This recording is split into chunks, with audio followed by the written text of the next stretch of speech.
대부분 초보자들이 망하는 게 이거 때문이거든요. 맞아.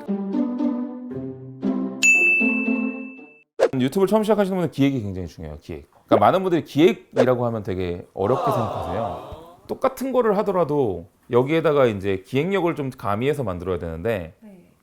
많은 분들이 예를 들어서 뭐 강아지랑 논다. 그래서 내가 뭐 기획을 한다면 어떻게 할까? 뭐 코스프레라고 강아지랑 놀까? 뭐 이런 식으로 좋아요. 이런 것도 좋아요. 기획에서 가장 중요한 거는 단발성 기획이 아니에요. 우리는 TV를 찍는 게 아니거든요. TV도 일주일에 한 번씩 찍는 것도 겁나 힘들어요. 엄청 힘들어요. 근데 아이디어가 소진될 수밖에 없어요. 그렇기 때문에 기획에서 가장 중요한 건 기획의 틀을 만드는 거예요. 근데 내가 중구난방 다 이것저것 막 게임도 해보고 처음에 대부분 초보자들이 망하는 게 이거 때문이거든요.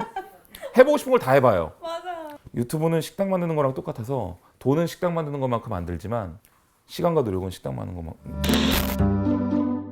이제 라이브에 대한 어떤 선호도가 아직 많이 높은데 네, 이제 큰 용기를 갖고 시작했는데 네, 댓글창이 회개해요. 네, 뭐 사람이 없어요. 네. 이런 경우는 어떻게 하나요? 그러니까 1인 미디어를 크게 두 가지로 무조건 나눠서 생각하셔야 돼요. 여기서부터가 시작이에요. 1인 미디어는 생방송이랑 유튜브 두 가지로 나눠져 있어요. 이 두 개는 완전히 달라요. 결이 다르고 성공 방식도 다르고 하는 방식도 달라요. 근데 이 두 개를 애매하게 섞어서 생각하시거든요. 그러니까 유튜브는 기획력을 통해서 컨텐츠를 만들어내기 때문에 내가 말을 잘 못하더라도 편집하면 돼요. 생방송은 그게 안 돼요. 생방송으로 잘 되려면 일주일에 적어도 4, 5일 이상은 생방송을 하셔야 돼요. 네. 그리고 한 번 했을 때 적어도 3, 4시간 이상은 하셔야 돼요. 그리고 혼자 진행하지만 오디오가 비면 안 돼요. 생방송의 요건은 그거예요. 근데 처음 시작하시는 분들이 이게 될 리가 만무해요. 오디오 꽉 채우는 것부터가 힘든데 거기서 재밌게 웃기기까지 하는 거는 더 쉽지 않은 일이거든요. 그러기다 또 생방송은 사고 칠 확률이 극단적으로 높죠.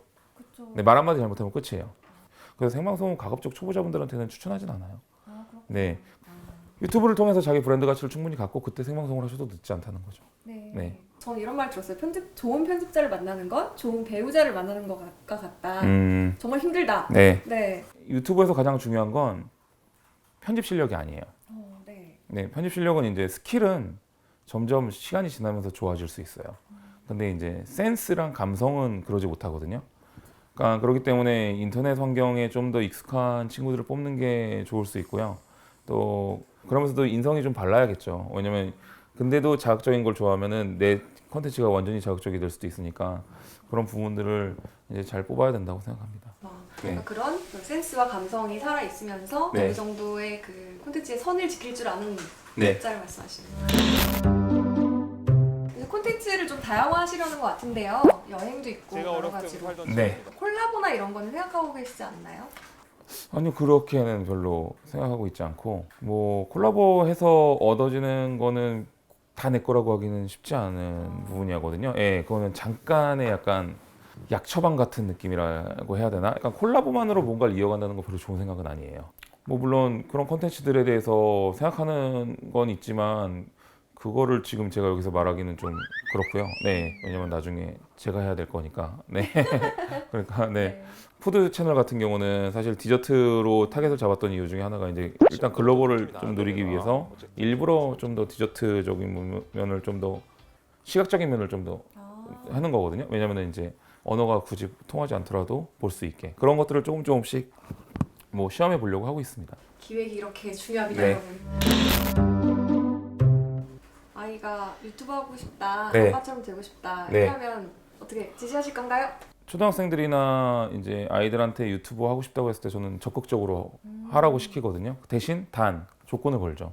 어른들이 이제 컨펌을 해줘야 된다라는 조건을 거는 거고 이제 적어도 중학교 때까지는 그래서 미성년자일 때까지는 어른들이 컨펌을 해주는 게 되게 중요하다고 생각해요. 왜냐면은 아이 입장에서 이건 엄청난 창의력 교육이거든요. 유튜브를 하게 되면 기획을 안 할 수가 없어요. 내가 이거를 똑같은 걸 하더라도 다른 사람들이랑 어떻게 다르게 할까? 내 개성이 어떻게 묻어나게 할까? 아이 스스로 생각하는 거예요. 그러니까 이런 창의력 교육이 없어요. 완벽한 교육이거든요.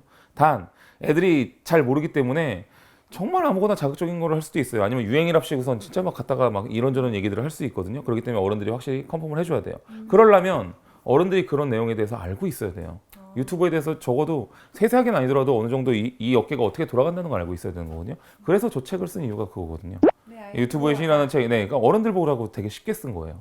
쉽고 재미있더라고요. 네, 그래서 어른들이 잘 모르시기 때문에 오히려 그런 부분들을 좀 잘 알아야 그래야지 아이들을 제대로 교육시킬 수 있고 아이들이 만약에 이런 거 한다고 했었을 때 더 제대로 교육시킨다면 훨씬 더 그 아이에게 많은 것들을 얻어가게 할 수 있는 거죠. 쫄지 마시고 꼭 한번 도전해 보시기 바라겠습니다. 파이팅 하십시오. 연합뉴스 코리아 나우 구독, 좋아요 눌러주세요.